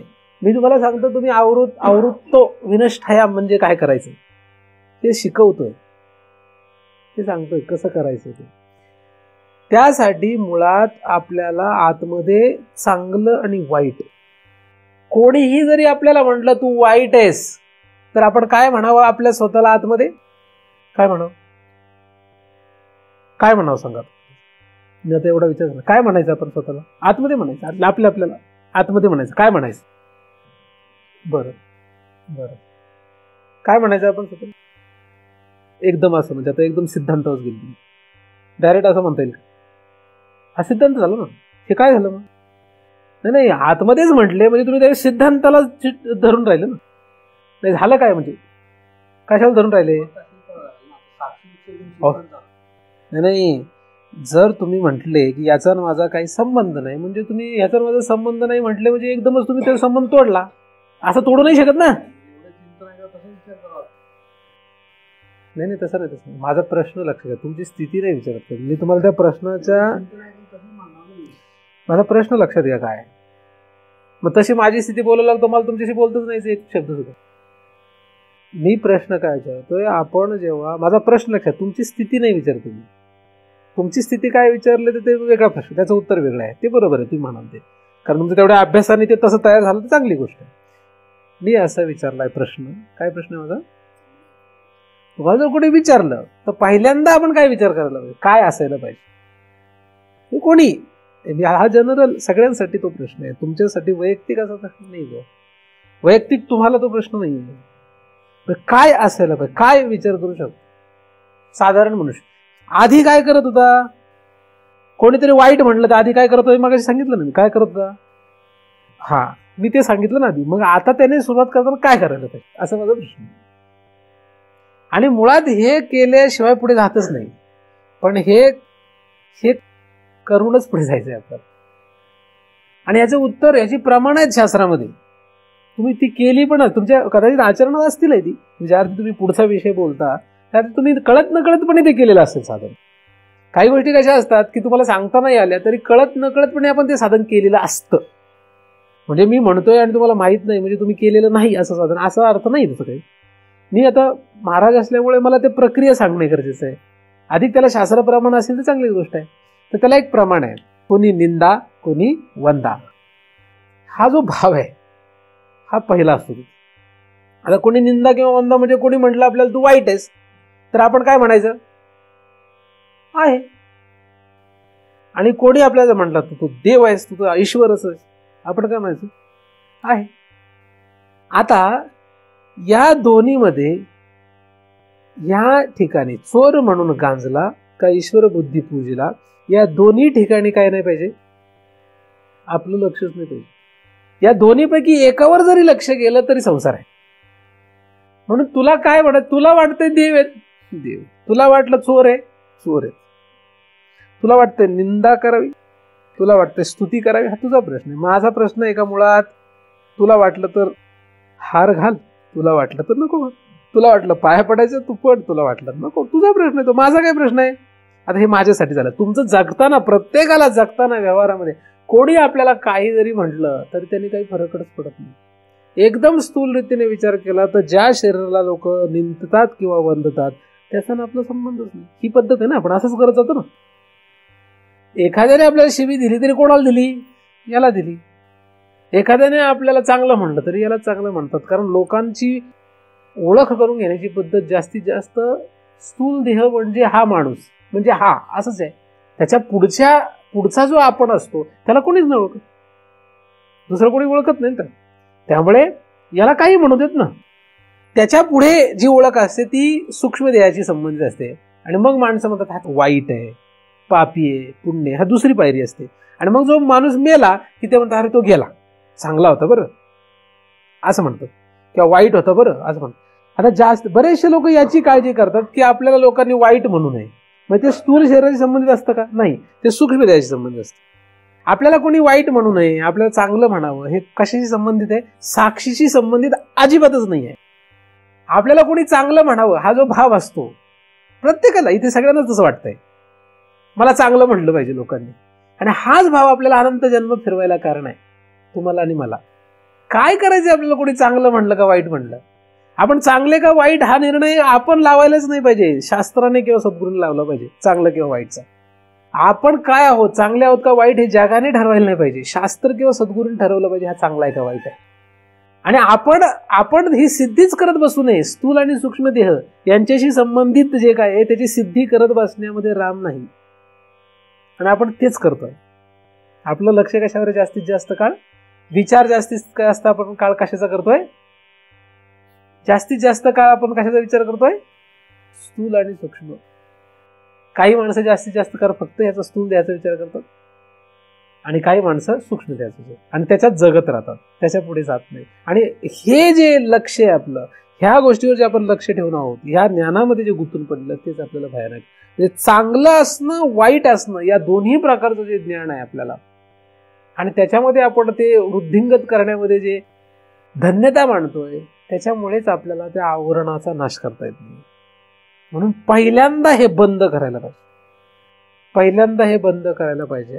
आपल्याला या दोन देहांशी संबंधित कोणीही काहीही म्हटलं तरी काही घेणं देणं नाही. आपल्याला वाटेल ते, आपण याची कशी व्यवस्था ठेवी हा आपला प्रश्न आहे. मला वाटलं मी धोतर घालतो, मला वाटलं तुम्ही पॅन्ट घाली, का लोकांना वाटतं म्हणून मी हे घालावं, मग अडकला, माझा प्रश्न आहे. मला वाटलं शिवी द्यायची मी शिवी दिली, मला वाटलं तर स्तोत्र म्हणायचं मी स्तोत्र म्हणून, माझा प्रश्न आहे तो. पण शिवी देणं का स्तोत्र म्हणणं या दोन्हीमध्ये मला अडकायचं नाही. चांगलं का वाईट या दोन्हीमध्ये नाही, या दोन्हींच्या पलीकडे जायचं आहे. आणि लोक या दोन्हीमध्ये द्वंद्वात आहे, या गोंधळात आहे. मग लोक म्हणतात नाही नाही शास्त्र एकदा ब्रह्म कळलं की हे सगळं जाणारच आहे. ब्रह्म कळलं की जाणार नाही हे आधी आपल्याला सोडवावं लागणार आहे. हे गणित आहे. हे काय याच्यामध्ये आपण इतके गुंतलेलो आहे की हे पहिलं सोडवावंच लागेल. ह्याचा आधी काय करावं लागेल, निर्णय लावावा लागेल, तर ते आपल्याला आवृत्तो तू विनिष्ठायापर्यंत जाता येणार. आणि मग पुढे साक्षी आणि जीवत्वामध्ये असलेला जो दोघांमध्ये परस्पर जो अनन्य अध्यास आहे तो नष्ट करता येणार आहे. तिथपर्यंत ते शक्य नाहीये. म्हणून पहिल्यांदा लक्षात घेतलं पाहिजे की आपली जी भावना आहे स्वतःविषयी आणि अख्ख्या जगाविषयी नाही आपण काही करत बसायचं, मुळात जगाच्या नादी लागू नये. आपण निर्णय लावताना फक्त कोणाला धरावं, स्वतःला आणि श्रीगुरु या दोघांनाच धरावं. स्वतः आणि श्रीगुरु किंवा स्वतः आणि शास्त्र, बस यांचा विचार करा. अख्ख्या जगाला जगाच्या भानगडीतच पडू नये. व्यवहार करत राहावा, त्याच्यामध्ये काही फरक पडत नाही, तो चालणारच आहे. तुम्ही नाही म्हटलं तरी होणार. कारण तुम्हाला मी बऱ्याच वेळा कदाचित हे सांगतो की श्रीकृष्ण अर्जुनाला म्हणतो की मला माहिती आहे तुला नाही म्हटलं तरी तू युद्ध करणार आहे, कारण प्रकृती तुझ्याकडून ते करूनच घेणार आहे. मग हे श्रीकृष्णाला आधीच माहित आहे, मग अशाला विनाकारण त्याला एवढं सांगत बसलं. त्याच्यासाठी सांगितलेलंच नाहीये. अर्जुनाने युद्ध करावं म्हणून ते काही सांगितलेलं नाही, तिथे काहीही सांगितलेलं नाही. तो फक्त युद्ध हा प्रसंग निर्माण झालाय, तो प्रसंग निर्माण झाला तसा म्हणून सांगितलंय त्या प्रसंगानुरूप. पण युद्ध करण्यासाठी सांगितलेलं नाही, कारण युद्ध तो त्याच्या प्रकृतीनुरूप करणारच आहे, हे पुढे श्रीकृष्ण एका ठिकाणी बोलतात, है की नाही. म्हणून तुम्हाला व्यवहार करा, चांगलं करा, वाईट करा, मी कशाला सांगत असू? मी कशाला शिकू तुम्ही चांगलं करा बरं, मी कशाला शिकू तुम्ही वाईट करा बरं? चांगलं वाईट करा काय ते तुमचं तुम्ही करणारच आहात, आणि तेवढ्या गाठांगड्या तुम्ही खाणारच आहात. त्याला मी अडवू शकत नाही ना तुम्ही अडवू शकताय. मग मला काय शिकवणे आहे? चांगलं का वाईट हे शिकवणेच नाही आहे. चांगलं वाईटाच्या पलीकडे, शुभ अशुभच्या पलीकडे, पाप पुण्याच्या पलीकडे साक्षी पर्यंत कसं जायचं हा विषय आपला. आणि चांगलं वाईट जर तुम्हाला चांगलं कसं करावं, वाईट कसं करावं हे शिकायचं असेल तर धर्मशास्त्र आहे. आणि धर्मशास्त्रात असल्यानंतर चांगलं करता येईल, वाईट नष्ट करता येईल, चांगलं करता येईल. करता येत नाही असं नाहीये. प्रयत्नाने वाईट वाईट वाईट वाईट नष्ट करून चांगलं करता येतं, कारण तो काय कर्माचा भाग आहे. एखादा अनंत जन्म वाईट काम, वाईट कृत्य, वाईट विचार नष्ट करत गेला आणि चांगले निर्माण करत गेला तर करता येत, ते शक्य आहे. आणि त्याप्रमाणे त्याला सदगती होते, म्हणजे उच्च लोकांना जात होतो. हे अशक्य नाहीच आहे, ते करताच येतं. पण तुम्हाला ते करायचं आहे का? जर ते करायचं असेल तर तुम्ही या विषयाकडे अजिबात फिरकू नका, कारण तो विषय आणि हा विषय एकदम वेगळा आहे. कारण माझ्याकडे येताना, माझ्यासारख्या व्यक्तीकडे येताना हा विचार पहिला लक्षात घ्या. कारण तुम्ही जेव्हा इथून कधी घरी जाता किंवा तुमच्या प्रपंचामध्ये राहता तेव्हा तुम्हाला हा सगळा विचार माहीत असणं गरजेचं आहे. खरं तर हे मी शिकवत बसणं म्हणजे वेदांताचा मूळ विषय बाजूला पडण्यासारखंच आहे. पण हे जर माहीत नसेल तर तुम्ही वेदांताच्या मूळ विषयाकडे पण येऊ शकत नाहीये. असं मला जेव्हा लक्षात येतं तेव्हा मला हा अवांतर विषय म्हणून का होईना तो सांगावा लागतो, की जो या विषयाकडे म्हणजे वेदांताच्या प्रमुख विषयाकडे तुम्हाला घेऊन जायला मदत करेल. तर पहिल्यांदा लक्षात घ्या की आपण काय करणार आहोत, हा विषय काय आहे. हे जर पक्क नसेल तर शास्त्र आणि सद्गुरू श्रद्धा निर्माण होऊ शकत नाही. शास्त्र आणि सद्गुरू हे प्रत्येक विषयानुसार बदलतात. हे वेदांत शास्त्र आहे. माझ्यासारख्या व्यक्ती ह्या वेदांताचे गुरु आहेत, वेदांत सांगणारे मार्गदर्शक आहेत. हे लक्षात ठेवा. मग आणि तुम्ही जर तुम्हाला वेदांताचे हे या सगळ्या गोष्टी लक्षात यायला लागल्या, याप्रमाणे तुम्ही विचार करू लागले की मग कधीही तुमची यांनी वेदांत शास्त्राची, तुमची आणि वेदांताच्या मार्गदर्शकाची ताटातूट किंवा असं काहीही होऊ शकत आपोआप नाही. काही होऊ देत. मग तुम्ही आणि ते शास्त्र, तुम्ही आणि ते मार्गदर्शक यांचं कायम सख्य राहील, कायम. नाही तर बिघडेल कधी. जगामध्ये असंच असतं, बिघडतं कधी? समान गुणेषु व्यसनेषु सख्यम. जर समान गुण नसतील की बिघडलं. वेदांताचे काही गुण आहेत, ते गुण जर आपले नसते तर आपण त्यांचं जमणार. वेदांताचे गुण काय? त्रिगुणातीत होणे हेच वेदांताचा गुण आहे. गुणातीत विषयाचा अभ्यास, शुभ अशुभाच्या पलीकडे पाप पुण्यातीत होण्याचा अभ्यास म्हणजे वेदांत आहे. आणि तुम्ही जर पाप आणि पुण्य यांचा विचार करत राहिला आणि मग म्हटले आम्ही महाराजांचे फॉलोअर्स आहोत, अनुयायी आहोत, तर कसं चालेल? शक्यच नाही, ते होणार नाही. मग तुम्ही जर म्हटले की पाप, याला पाप म्हणायचं, हे पाप आहे, हे पुण्य आहे, हे चांगलं आहे, हे वाईट आहे, मग या गोंधळात जर तुम्ही असाल तर तुम्ही या विषयाला लक्षात घेऊ शकणार नाही. हे जे सगळं ज्ञान आहे हेच आडवं येतंय आपल्याला. काय आडवं येतं? दुसरं काही आडवं येत नाही आपल्याला. आपल्याला आडवं काय येत आहे? आपण जे चुकीचं ज्ञान धरून बसलोय ते आडवं येतंय. त्याला दुराग्रह असं म्हणतात. चुकीचं ज्ञान त्याला विपरीत ज्ञान असं म्हणतात.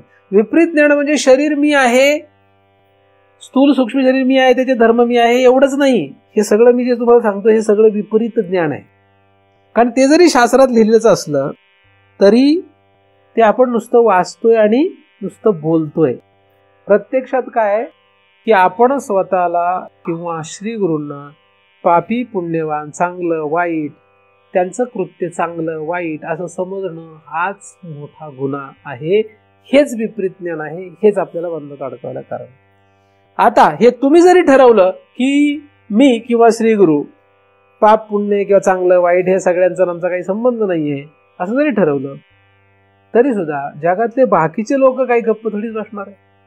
ते तुम्हाला शिकवून देतील की तुम्ही कसे वाईटच आहात. एखादा तुम्हाला जर म्हटला तुम्ही वाईट आहात तर तू काय तेवढ्याने गप्प बसतो? तेवढ्या थोडी गप्प बसणार आहे तो पुन्हा पुन्हा म्हणेल तुम्ही वाईटच आहात. बरं, एखादा तुम्हाला म्हटला चांगला आहात, तुम्ही चांगले आहात, तो तेवढ्या थोडी गप्प बसतो. तो पुन्हा पुन्हा आपल्याला सांगून देईल की आपण चांगलेच आहोत, चांगलेच आहोत, चांगलेच आहोत. आपण फुगत जाणार. आणि वाईट म्हटलं की दुःखी होत जाणार, नाही का? आपण कुठे बसलो आहे? एखादा आपल्याला वाईट म्हटलं की आपण दुःखी होत जातो. एखादा आपल्याला चांगला म्हटलं की फुगत जातो. इथेच फसलोय आपण. मग ते प्रत्यक्षात आहे का नाही त्याची तपासणी करण्यामध्ये आपण गोंधळ घालत बसतोय. मुळात आपल्याला त्याची घेणं देणंच नाही ना. तू वाईट म्हण का चांगलं म्हण, त्याचा माझा काही संबंध नाही आहे. मुळात वाईट आणि चांगलं, तुम्ही जर मला वाईट म्हटले आणि मी जर स्वतःला समजू लागलं की मी वाईट आहे तर मला काय करावं लागेल? ते वाईट नष्ट करण्याचा प्रयत्न करावा लागेल. मग माझी कृती आणि माझे विचार हे दोन्ही सुद्धा गोष्टी त्यामध्ये. तुम्ही जर मला चांगले म्हटले, माझी कृती आणि माझे विचार, तर मला काय करावं लागेल? ते कसं टिकून राहील, ते कसं वृद्धिंगत होईल याचा विचार करत राहावं लागेल. ते वृद्धिंगत झालं, ते टिकलं किंवा वृद्धिंगत झालं तर मी स्वर्ग लोकाला जाईल. आणि एखादा येऊन जरा म्हणला तुम्ही वाईट आहेत, तुम्ही चांगले नाही आहेत, आता हे जर माझं वाढलं, वाईट वाढलं कृत्य आणि मी त्याला खरं समजू लागलो तर मी नरक लोकाला जाईल. म्हणजे इकडे नाही तर तिकडे. पण तो काय म्हटला, जग काय म्हटलं, जग काय म्हणतं याच्यानुसार आपली गती झालेली नाही. गती कशामुळे झाली? आपण काय समजलो या सगळ्यांवर. आपण स्वतःला काय समजलो. हे घर कधीच म्हणत नाही मी माझं आहे, हा माणूस माझा आहे, किंवा ते घर मला म्हणायला आवडत नाही की म्हण हे माझं आहे म्हणून. आपण म्हणतो हे माझं आहे. हे कधीच म्हणत नाही. का म्हणत? कधीच म्हणत नाही. काही पदार्थ असे ते स्वतःहून कधीच म्हणत नाही. आपण म्हणतो त्यांना माझं आहे. आणि काही पदार्थ म्हणतात की हे माझं आहे म्हणून. पण त्या पदार्थांपासून आपल्याला सावध राहावं लागतं. काही गोष्टी आपल्याला म्हणणार आहेत हे माझं आहे, अहम आहे, पण काही पदार्थ म्हणणार पण नाही. म्हणून म्हणो अथवा न म्हणो, कोणी आपल्याला चांगलं म्हणो, कोणी आपल्याला वाईट म्हणो, हे सगळं जे आहे हे सगळं पहिलं आपल्याला थांबवायला पाहिजे. तो विचार आपल्या आतमध्ये पाहिजे. आपल्या आतमध्ये हे जे विपरीत ज्ञान आपण धरून बसतोय ते पहिलं सोडलं पाहिजे. विपरीत आहे. स्थूल देहापासून सूक्ष्म देहापर्यंत या दोन पातळीला, स्थूल देह ते सूक्ष्म देह, स्थूल देह आणि सूक्ष्म देह या दोन पातळींवर आपल्याला जे ज्ञान आहे ते ज्ञानच आपल्याला आडवं आलेलं आणि ते ज्ञान आपल्याला सोडायची तयारी ठेवली पाहिजे. काय करायला पाहिजे? ते सोडायची तयारी ठेवली पाहिजे. म्हणून आता इथून पुढे तुम्ही जर या दोन देहांच्या संबंधित असलेल्या ज्ञानाला सोडलं, हे जर सोडलं, याचा विचार सोडला, विचार, मग तुम्हाला मी काय करायला सांगितलं? आता मी तुम्हाला चांगलं करायला सांगितलंय का काही? बरं, वाईट करायला सांगितलं काही? मी तुम्हाला वाईटही करायला सांगितलेलं नाही, मी तुम्हाला चांगलंही करायला सांगितलेलं नाही. मग करायला काय सांगितलं? मी सांगितलं की वाईट आणि चांगलं ह्या दोन्हींना बघा, ते तुम्ही नाहीच आहे, तुमचा त्याचा संबंध नाहीये मुळात. पण आपण त्याला जे चिटकून बसलो, दोघांपैकी एकाला चिटकून बसलेलो आहे, ते सोडलं पाहिजे. कारण कायमच आपल्याला असं वाटत नाही की आपण वाईट चांगलेच आहोत. कधी कधी आपल्याला वाटतं आपण वाईट आहोत, कधी कधी वाटतं आपल्याला आपण चांगले आहोत. जगातला कुठलाही वाईटातला वाईट मनुष्य असतो, त्याला कधीच असं कायम वाटणार नाही की मी वाईटच आहे. तो द्वंद्व आहे, त्याच्यामध्ये तो गुरफटतच राहणार आहे. जगातला चांगल्यातला चांगला मनुष्य आणि जगातला वाईटातला वाईट मनुष्य, या दोघांना सुद्धा कधी वाटणारे आपण चांगले आहोत आणि कधी वाटणारे आपण वाईट आहोत. आणि हीच द्विधा स्थिती, हेच द्वंद्व आपल्याला अनंत जन्म फिरायला कारण. म्हणून पहिल्यांदा या द्वंद्वातून बाहेर आलं पाहिजे आणि हे आपल्यालाच आपण शिकवत राहिलं पाहिजे. हे जे ज्ञान आहे हेच विपरीत आहे. आणि म्हणून ज्ञानदेवांनी ज्ञानेश्वरीमध्ये सांगितलेलं आहे की तैसी शुभ अशुभ कर्मे निफजती या प्रकृती धर्मे त्या मूर्ख मती भ्रमे मी करता. कोण म्हणतं त्याला? ज्ञानदेवांनी काय म्हटलेलं त्याला? मूर्ख आणि मतिभ्रम. मतिभ्रम म्हणजे मती म्हणजे बुद्धी, भ्रम झालाय त्याच्या, म्हणजे त्याची बुद्धी आऊट झालेली आहे. म्हणजे ते कोणाला म्हटलंय? आपल्याला नाही ना म्हटलेलं. कोणाला म्हटलंय? आपल्याला नाही म्हटलेलं ना. तुम्ही जर म्हणाल की ते प्रकृती कर्म हे माझे आहेत, तर आपल्यालाच म्हटलंय. अहो तुम्ही तर स्वतःलाही म्हणता, दुसऱ्यालाही म्हणताय. आता काही लोक दुसऱ्याला म्हणतात ठीक आहे, बुडलेली जनतेला म्हणतात. काही लोक महाराजांनाही म्हणतात की महाराज पापी आहेत, महाराज पुण्यवान आहेत, महाराज चांगले आहेत, महाराज वाईट आहेत. अरे जो चांगल्या आणि वाईटाच्या पाप पुण्याच्या पलीकडे आहे, त्याला तुम्ही चांगल्यात आणि वाईटात कसं आणू शकता? नाही, पण आम्हाला शंका आहे. मग जातोच कशाला त्या महाराजाकडे? तुम्हाला जर शंका आहे तर मग तुम्ही याचा अर्थ ते ज्या महाराजांवर तुम्हाला शंका आहे की तो पाप पुण्यातीत आहे का नाही, जर तो पाप पुण्यातीत असेल तर तुम्ही त्याला त्याच्यात धरूच शकत नाही. मग त्याची कुठली कृती, त्याचा कुठला विचार पापकारक का पुण्यकारक आहे, तो त्याच्या पलीकडे आहे. आणि तुम्ही जर म्हणाल की नाही आपण आम्हाला वाटतं शंका आहे, तर मग तुम्ही त्यांच्याकडे जायलाच नाही पाहिजे, कारण तुमच्या दृष्टीने ते महाराज नाही आहेत, नाही का? इतकं साधं गणित आहे, पण लोकांना ते कळलं आणि म्हणून फासतात. मग रडत बसणार, काय झालंय, चुकीच्या महाराजाच्या नादी लागलो. चुकीच्या महाराजांनी तुझी बुद्धी कमी आहे, तुला कळे ना काय करायचं नाही. तर शुभ अशुभ कर्मे निपजती या प्रकृती धर्मे या मूर्ख मती भ्रमे मी करता म्हणे. ऐसा अहंकाराधी रूढ, कसा अहंकार, कसा आरूढ झालाय तो, ऐसा अहंकाराधी रूढ, अहंकारावर आरूढ आहे.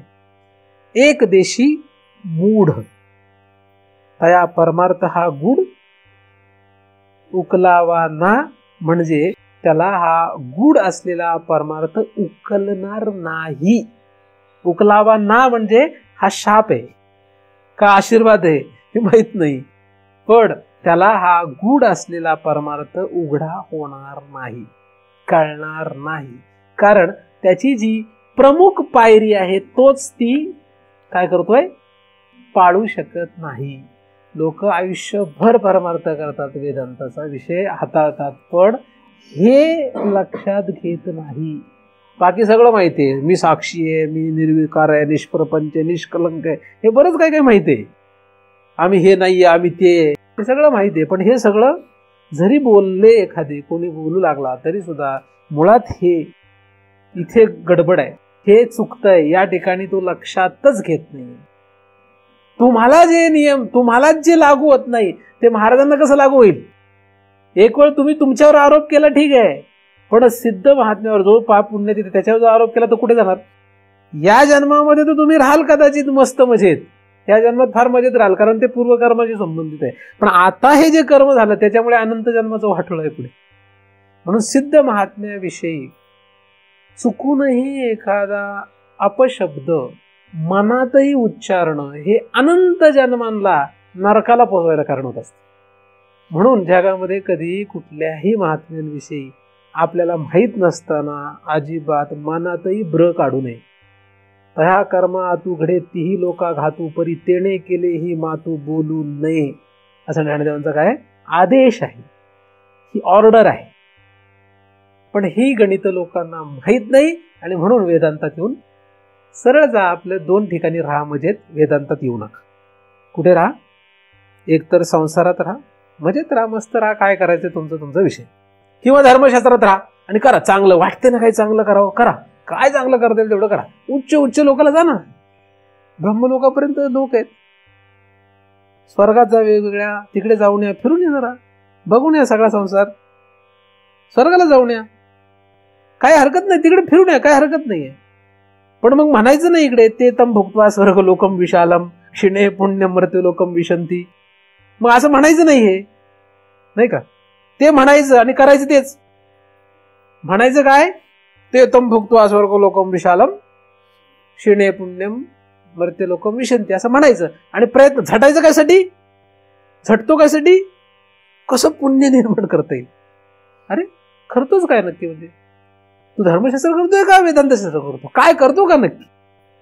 99% लोकांची स्थिती अशी झाली. पण त्या 99% लोकांचा विचार नका करू. जर तुम्हाला स्वतःचा विचार करायचा असेल तर तुमच्यासाठी वेदांत आहे. जगाचा विचार करायचा आहे तर 2 भाग आहेत, संसार किंवा धर्मशास्त्र. आपण ठरवा काय करायचं आणि त्याप्रमाणे आपापल्या दिशेने जायला काही हरकत नाही. अजूनही वेळ गेलेला नाही, 17वाच श्लोक चाललाय आपला, कारण आपल्याला 33-34 श्लोक असतील, तिथपर्यंत जायचं ना. तर काय नाही, मी काय असं काही वाईट म्हणत नाही, कोणी आला काय कोणी गेला काय, थोडंफार वाटतं, पण नंतर मग विसरून जातो. मी पण मनुष्य धर्म येतो विसरणे, हे का ना, आपण विसरून जातो ना. काळाच्या उदरात कोणी गडप झाला तर काय आपण तसं भूतकाळाच्या उदरात कोणी गडप होत असतो, त्याच्यात काही विशेष नाही. त्यामुळे तुम्ही आले नाही म्हणजे मला फार वाईट वाटेल असं काही नाही. थोडे दिवस वाईट वाटेल, नंतर विसरून जाईल मी, पण तुम्ही मला विसरून जाल, त्यात काही नवल नाही, बरोबर का नाही. पण जर आपण एकत्र आहोत, आपला विषय एकच, काय माझ्यासोबत आहात तर विषय आपला एकच आहे. मी काही करताना दिसलो, मी काही बोलताना दिसलो, तरी सुद्धा विषय आपला एकच आहे. काय तो? वेदांत. आम्ही कापडी रे कापडी, वेद कुठले? उत्तर पंथाचे, म्हणजे वेदांताचे कापडी. आम्ही कापडी रे कापडी, उत्तर पंथाचे कापडी. त्यामुळे जग काय म्हणतं, जे काय आम्हाला देईल, हार देतील का चपलांचे हार देतील, ह्याच्याशी आपल्याला काही घेणं देणं नाही. आपल्याला घेणं देणं कशाशी आहे? वेदांत काय म्हणतो त्याच्याशी घेणं देणं. आणि हा सत्यवाद, या सत्यवादाचा जर विषय आपल्याला लक्षात घ्यायचा असेल तरच अशा ग्रंथांचा अभ्यास करा. नुसतं वाचण्यासाठी याचा अभ्यास करणारे, PhD मिळवण्यासाठी याचा अभ्यास करणारे जगामध्ये असंख्य आहेत, पण त्यांना या सत्यवादावर पोहोचता येणं शक्य होईल का नाही होईल माहीत नाही. ज्याला कोणाला या सत्यवादावर म्हणजे या साक्षीपर्यंत पोहोचायचं असेल त्याला मात्र या आवरणाला नष्ट केलं पाहिजे. आणि आवरणाला जर नष्ट करायचं असेल तर विपरीत ज्ञानाला सोडलंच पाहिजे. म्हणून कोणी जर विचारलं तुम्ही परमार्थ करताना म्हणजे पाप नाश करण्यासाठी करताय का पुण्य उत्पत्तीसाठी करताय, तर त्यांना काय सांगावं? लागो निधी पाप पुण्य अंगा. मग असं म्हटल्यानंतर काय म्हणतात, आमचं कसं आहे, म्हणजे वारकरी संप्रदायाची फार मोठी गंमत आहे. आमचं कसं आहे की आम्हाला लागो निधी पाप पुण्य अंगा, पण आम्ही जे करतो ते पाप करत नाही, पुण्यासाठी करतो, पुण्य करतो. असा भाव आहे जगण्यात. काय प्रमाण तुकोबाचं, लागो निधी पाप पुण्य अंगा, आणि आचरण काय? पाप करायचं नाही आणि पुण्यासाठी झटत राहायचं. पण कोणीही हे नक्की लक्षात ठेवा, मी जेव्हा केव्हा पाप पुण्यातीत असा शब्द वापरतोय, लागो निधी पाप पुण्य असा शब्द वापरतोय, तेव्हा तुम्ही पापात राहावं असं म्हणत नाहीये, तुम्ही पुण्य करावं असंही म्हणत नाहीये. पाप पुण्यातीत व्हा असं सांगतोय. आणि त्यासाठी हे विचार आधी रुजले पाहिजे की पाप आणि पुण्य, शुभ आणि अशुभ यांचा आणि माझा फक्त प्राक कर्माने संबंध आहे. संबंध आहे नाही का? नाही काय आहे? तुम्ही पाप करणार का पुण्य करणार का नाही करणार? करणार का नाही करणार? काय करणार? दोन्हीही. पण आपला संबंध त्याचा कसा आहे? प्राक कर्माने. आता प्राक कर्माने मी तुम्हाला शिवी देईल का प्रेमाने बोलेल, कशावर अवलंबून आहे? प्राक कर्माने असाच शब्द वापरतोय. तुम्ही कसे वागाल हे कशावर अवलंबून आहे? हे जर तुम्हालाही कळलं आणि मलाही कळलं तर आपलं रिलेशन राहणारच आहे, आपलं नातं राहणारच. पण तुमचं तसं खरं वागणं असेल, माझं खरं असं वागणं असेल, तुम्ही मला शिवी दिली आणि मी तुम्हाला शिवी दिली तरी आपण एकत्र असू, मी तुमच्याशी पापकारक वागलो तुम्ही माझ्याशी पापकारक वागले तरी आपण सोबतच असू, मी तुमच्याशी पुण्यकारक वागलो, तुम्ही माझ्याशी पुण्यकारक वागलो तरी आपण एकत्रच असू. कारण का आपल्या दोघांना माहित आहे की हे पाप आणि पुण्य हे काय त्या प्राक कर्मांनी आलेलं आहे. हे लक्षात घेणं हाच त्याच्यातला अहंकार काढणे आहे. अहंकारात रूढ होता, त्याच्यावर अहम धरणे. म्हणून महाराजांनी किती वाईटातली वाईट शिवी दिली तरी काय समजावं, ते प्राकर्माने आलेले आहे, त्यांचं ते संपलं, दिली शिवी. पुढच्या वेळेस ते उलट स्तोत्र म्हणतील, आहे की नाही. महाराजांनी वाईटातलं वाईट ते कृत्य केलं तरी काय समजावं, ते प्राकर्माने, त्याचा त्यांचा काही संबंध थोडीच आहे. माझा त्याचा संबंध नाही तर त्यांचा त्याचा काय संबंध असेल, हे गणित आहे. एवढं लक्षात आलं की मग आपण मग तुम्हाला लक्षात येईल की आपण किती वेगाने पुढे जातो. आपण कुठे अडकलेलो हे लक्षात घ्या. कुठे अडकलेलो आहे आपण, आपल्याला अडकवायला कारण काय, ब्रह्मज्ञान ही फार लांबची गोष्ट आहे. आधी कुठे अडकलो हे लक्षात घ्या. जिथे आधी अडकलो ही त्यातली सगळ्यात महत्वाची गोष्ट आहे. आवरण जे आहे, या आवरणाला टिकून ठेवणार जे गोष्ट आहे ती आहे विपरीत ज्ञान. आणि विपरीत ज्ञान म्हणजे फक्त एक विचार आहे, काय तो कृतीने नष्ट होणारा नाही. कारण विपरीत ज्ञान घालवल्यानंतर अर्जुन लढायला गेला असं नाही, विपरीत ज्ञान नसतं घालवलं तरी लढायलाच गेला असतं. हे लक्षात घ्या. काय विपरीत ज्ञान त्याचं घालवल्यानंतर तो लढाई करायला गेला का, नाही, विपरीत ज्ञान नसतं घालवलं तरी तो लढायलाच गेला असतं. तसं आपण काय करणार आहे हे सगळं आपल्या कर्माने ठरलेलं आहे. आता आपल्याला काय करायचं, याचा एक भाग आपल्याकडे जो आहे 33%, त्याच्यामध्ये आपल्याला हा विचार करायचा. त्या विचाराच्या द्वारे, विचार हेच तप, विचाराच्याच द्वारे आपल्याला हा परमार्थ सोडवायचा आहे. विचार हा एकमेव उपाय आपल्याकडे आहे, विचार. आणि वेदांतामध्ये या विचाराला सर्वात जास्त प्राधान्य दिलेलं आहे. विचारानेच आपण बाहेर पडणार आहोत. म्हणून विचार करा. काय विचार करा, योग्य विचार हाच विचार आहे. योग्य विचार काय, हाच विचार आहे की शुभ आणि अशुभ हे कर्म माझे नाहीत. मग कोणाचे, प्रकृतीचे आहेत. म्हणजे कर्माशी संबंधित असलेल्या सगळ्या प्रकृतीचे, नाही का. आणि हे जसं जसं आपण स्वतःला शिकवत जाऊ तसं तुम्हाला लक्षात येईल की तुम्ही शांत स्थिर होत. पण असं आपण करत असताना आपल्याला आडवं कोणी येणार नाही असं नाही. आपणच आपल्याला आडवे पण येऊ आणि लोक पण आपल्याला आडवे येतील आणि सांगतील की तू चुकीचं करतोय, चुकीचं आहे. आपणच आपल्याला पण शिकू. बरं, तुम्हीच तुम्हाला कधीतरी म्हणणार आहात की अरे हे महाराजांनी सांगितलं सगळं पटतंय खरं, पण तरी सुद्धा आपण पाप करायला नको आणि पुण्य आपण करायलाच पाहिजे. पुण्य करायलाच पाहिजे, पाप करायलाच नको, असं आपल्याला स्वतःला शिकवत राहू. मी तुम्हाला ते दोन्ही काही सांगत नाही. मी तुम्हाला सांगतोय पाप का पुण्य ह्या गोंधळातच पडू नका. कारण पाप कशाला म्हणावं, पुण्य कशाला म्हणावं, याची जर पुराणातून उदाहरणं पाहिली तर किती मोठा तुम्हाला मी गोंधळ प्रत्येक वेळेस सांगत असतो की तुम्ही ठरवूच शकत नाही काय पाप आणि काय पुण्य. ही उदाहरणं त्यासाठीच आहेत. ज्ञानदेवांनी ती उदाहरणं त्यासाठीच सांगितली. म्हणून त्याच्या भानगडीत न पडणे हाच आपला विषय. म्हणजे तुम्ही इथून पुढे पाप करत राहावी आणि मी पण पाप करत राहावी असं अजिबात नाही, किंवा इथून पुढे मी पुण्यच करत राहावं आणि तुम्ही पुण्यच करत राहावं असं अजिबात नाही. आपला विषय त्या दोघांचाही निकाल लावणे आणि त्याच्या पुढे जाणे. मग काय करायचं, तुम्ही का मी, हे कशावर ठरलेलं आहे माहित नाही. मागे प्राककर्म त्याच्यावर ठरलेलं. कशावर ठरलेलं आहे, प्राककर्मावर ठरलेलं आहे. आणि त्याला एकदा आपण त्याच्या माथ्यावर एकदा मारलं की आपलं कर्तृत्व सम. कोणाच्या माथ्यावर आहे, करणे का न करणे दोन्ही लावणी प्रकृतीच्या माणी. आणि प्रकृती ही पुढे आधीनी हृदयास्ता जया, तो भाग जो आहे तो आपल्याला साक्षीकडे नेणार आहे. तर करणे आणि न करणे म्हणजे चांगलं आणि वाईट, पाप आणि पुण्य, करणे का न करणे दोन्ही लावणी प्रकृतीच्याही मान, तिच्या माने लावून तिच्या माथ्या टाकून विषय संप. सोपं आहे का अवघड आहे, एकदम सोपं काम आहे. स्वतःला हा नियम लावा, तो श्रीगुरूंना लावा. श्रीगुरू आणि तुमची ताटातूट होणार नाही.